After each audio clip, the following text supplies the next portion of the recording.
Kumusta guys? Dito tayo ngayon sa SM Taytay ulit.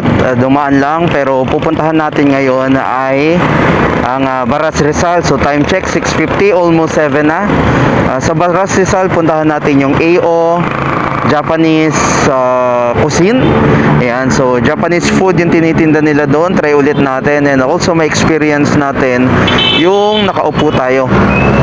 Ayan, na kumakain na parang Japanese din, ano. Medyo late na tayo dahil galing tayo sa work and medyo busy ang kalsada ngayon, so sana makarating tayo ng ligtas. At yun nga, rush hour ngayon, although Thursday, hindi naman siya Friday, marami pa rin nagbabiyahe ganitong oras dahil uwian na nga ng mga tao. And also, tinetest din pala natin yung bago nating dating na DJI mic. So in order natin to sa marketplace lang at biglang dumating at nagdagsaan nung naka-order na tayo kahapon, biglang ang daming dumating ngayon sa Shopee na naka-sale. So yung bili natin dito, saktong 3,000, medyo pricey siya, mas mahal siya ng 600 compare sa Shopee kasi akala ko hindi na magre-replenish or maglalagay ulit ayan ng mic doon sa Shopee link ng DJI. Pero ang nangyari is nagulat ako kagabi na nag-restock sila, napakarami, maabot ng 130 pieces, pero nakita ko ulit paubos na. Hindi ko alam kung anong nangyayari, ganun kabilis maubos po, no? Ang natitira na lang ngayon yung dalawang mic, so ang presyo niya ay almost 3,200. So 200 na lang idadagdag sana, meron na tayong dalawang mic. So pero okay lang yan, itatry lang natin to papuntang Bicol if okay naman yung mic na gagamitin natin, dahil compare sa Racing Boy, iba yung naririnig ko sa Racing Boy. Ito malinaw naman sa testing, ewan ko lang ngayon na nandito tayo. So ina-adjust pa natin kung ilan yung ginagawa nilang gain. Yan, yung iba kasi may ina-adjust pa gain. Hindi ko masyadong gamay pa siya, so try natin. First time nating ilalabas to at first time nating susubukan sa kalsadang sobrang busy, dahil malinaw siya sa totoo lang kapag walang masyadong tao at tahimik ang paligid. Pero ngayon napakaraming tao, napakaraming sasakyan. Try natin, so check natin ulit mamaya kung saan tayo abutin na, ano, sana hindi umulan.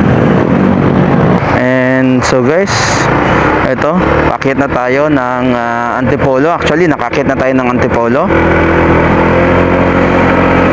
So, hindi ko alam kung gaano katagal bago makarating doon, dahil wala akong mapa currently now. Check lang natin kung gaano, siguro more or less mga mga 40 minutes bago tayo makarating doon, depende kung traffic or hindi. Sana mas mabilis tayo makarating. Kaya po ito ng Antipolo City Hall. At pagkadiretso natin dyan ay siguro dito na tayo daan sa Teresa, doon sa may bituka manok yung style ng kalsada. Medyo malamig pala ngayon, may super typhoon. Sana hindi umulan, hindi tayo abutin ng ulan. At mukha naman maganda yung panahon kung titignan ko ngayon. Ito sa taas, okay naman siya. So balik tayo mamaya. Ayan, so time check 7:35 tayo, after 10 minutes pa kanina. At malapit-lapit na rin tayo. Currently nandito tayo sa Teresa pa rin ang binabaybay natin. Then maya-maya ay kakaliwa na tayo at malapit na, siguro mga 10 minutes na lang nandun na rin tayo, makakarating na. At kasi experience namin, first time namin kumain doon. Yung style niya is Japanese style talaga, nasa upuan ka, tipid sa upuan, ano. I mean, wala ka sa upuan, nasa lapag ka talaga nakaupo. May choice naman na pwede ka maupo doon sa upuan mismo, pero pinili namin doon sa may background na pan-Japanese. So tignan natin, at sana pwede mag-vlog doon, no. I-voice over ko na lang siguro, take video na lang tayo. And then yung food nakuhanin natin, so konti lang muna, medyo nagda-diet tayo dahil nagre-ready tayo para sa Bicol ride natin. Sana hindi tayo ulanin ng mga panahon na yon. Madalas pa naman ang bagyo. By the way, sa Bicol ride namin, mag-i-start yun ng July 17 ng gabi. Siguro mga alas 8 pa lang ng gabi ay ride out na kami. Then July 17, July 18 for sure nakarating na kami doon. Then 19 konting gala, and then yan, uwi na rin ng mga 19 or 20 ng umaga. So di ko alam yung itinerary kasi tinatapos pa raw ni Sir MJ. So makikita natin mamaya kung matapos niya. Punta dito sa kanan ay windmill po yan. Tama ba? Baras pa rin eh. At itong part naman po na ito ay ito pala yung pupunta sa windmill pag diniretso itong part na to. Yung nasa kanan naman, doon ang daanan papuntang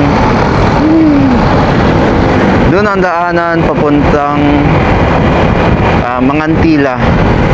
Ayan. At dito hindi ko nakabisado kung saan. Ayun, Rotary Club.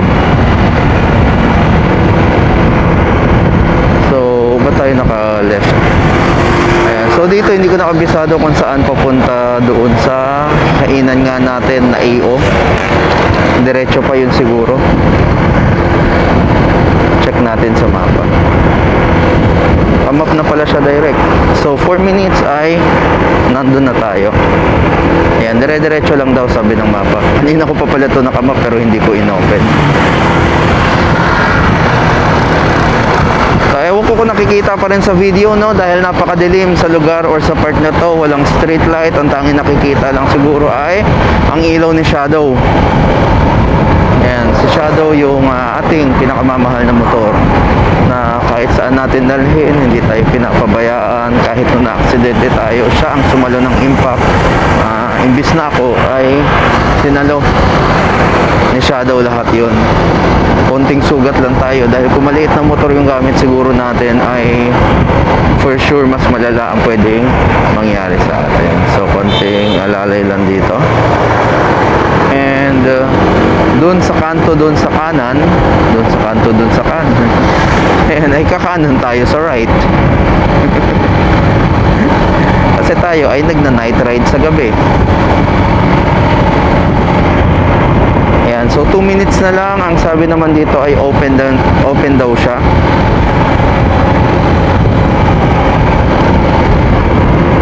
Dahil pag hindi bukas, mauulit lang yung dati namin ginawa na instead na kumain kami doon, ending napunta kami sa ayan, Mang Inasal. Tama ba? Hindi pala. Ay, oo nga, tama. May mapa na tayo, naliligaw pa. So ito, kanan tayo. At ayan, dire-diretso na lang. Tapos sa right side siya nakapwesto. Ayan, maliit lang siya guys. Angas. May angkas pala yun. So ito, kakanan tayo sa right.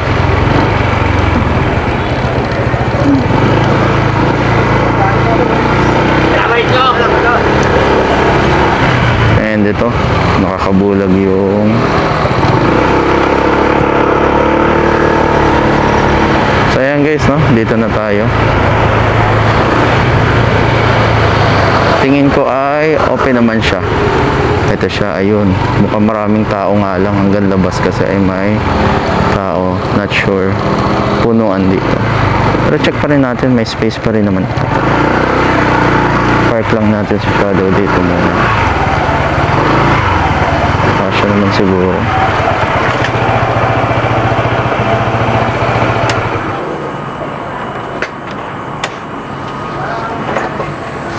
Pwede naman dito mag-park, no?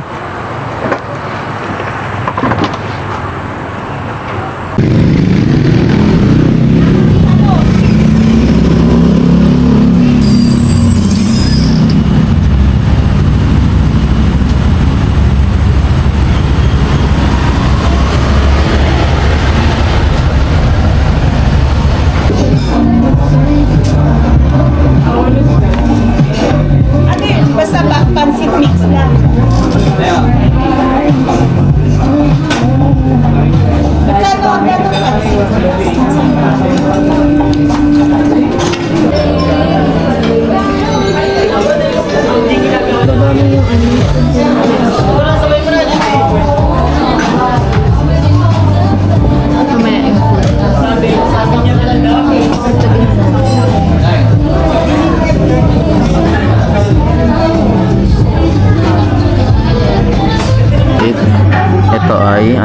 Kulang pa. Anong ramen to? Tantan men, spicy show ramen. Spicy show ramen. Ito Tantan naman men. yung Tantan men. Yes. Nantay na lang namin yung Gyoza, gyoza at saka yung siomai. Japanese siomai. siomai. Ayan, kasi nadala na kami last time. Daming serving dito. So last time bumili kami nung miso ba yun? Ang daming Ano yun? Yung ano? Tongkatsu. Tongkatsu, miso. Tongkatsu, ang daming kanin. Tapos siomai, tsaka ano. Hindi namin halos na ubos. Ayan, maki. No, ngayon, saktuhan lang. Dahil gabi na rin naman, mga 8:15 na rin. Kaya, sakto lang. So, that's it.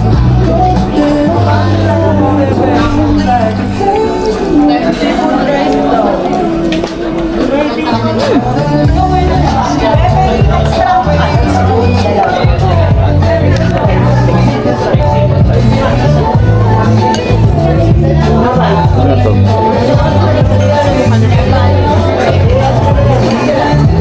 Handmade. Ginalog siguro nila dun sa Korean may Korean na seaweed. Handmade yun. So yun guys, tapos na tayong kumain. At so far okay naman siguro, no? Hindi naman ulam pero malakas yung hangin dahil nga meron bagyo pa rin. Yan, though hindi naman siya magla-landfall at pataas. Clear naman yung sky, malakas lang talaga yung hangin dahil nga epekto ng bagyo. So sana bukas hindi tayo ulanin at maging maayos pa rin yung kalagayang panahon. At mag-iingat lalo yung mga nasa bandang bandang tabing dagat yun. Buti hindi siya nangyari ngayon or next week. And at least ngayon na siya at hindi naglandfall. At so ayan guys, tapos na tayo sa dinner natin. Time check almost 9 na, so 8:40, 8:50. So ngayon, syempre pagbusog na, uwian na. Tama, isang oras pa rin na biyahe to. Well, ang in-order naman namin ay kita nyo naman sa video. So meron tayong in-order na tantan men ba yun? Yan, at yung isa ay ano nga yun? Yan, spicy show ramen. At meron ding gyoza at Japanese siomai. Oy, sobrang busog kasi yung serving nila is malaki. And ay hindi mo alam kung paano ubusin.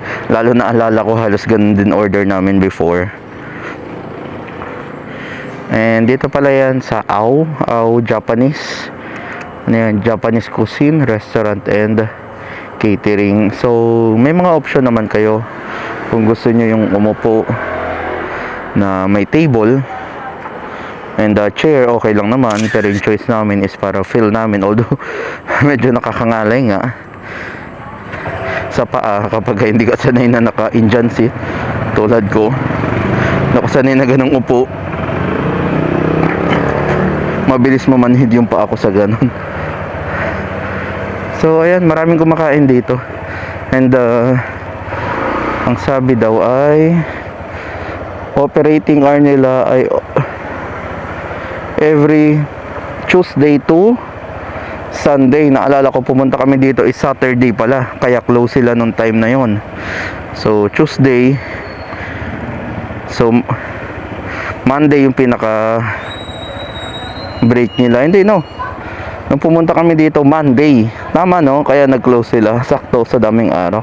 At open sila, nakikita doon, open sila 11 AM hanggang 10 PM. So ayan, uwian na tayo. And siguro sa right side na tayo dadaan. Parang mas okay ang kalsada dito. At mas may liwanag. So ayan siya, ramen. Katabi siya ng Rotary Club of Baras and D1 na restaurant.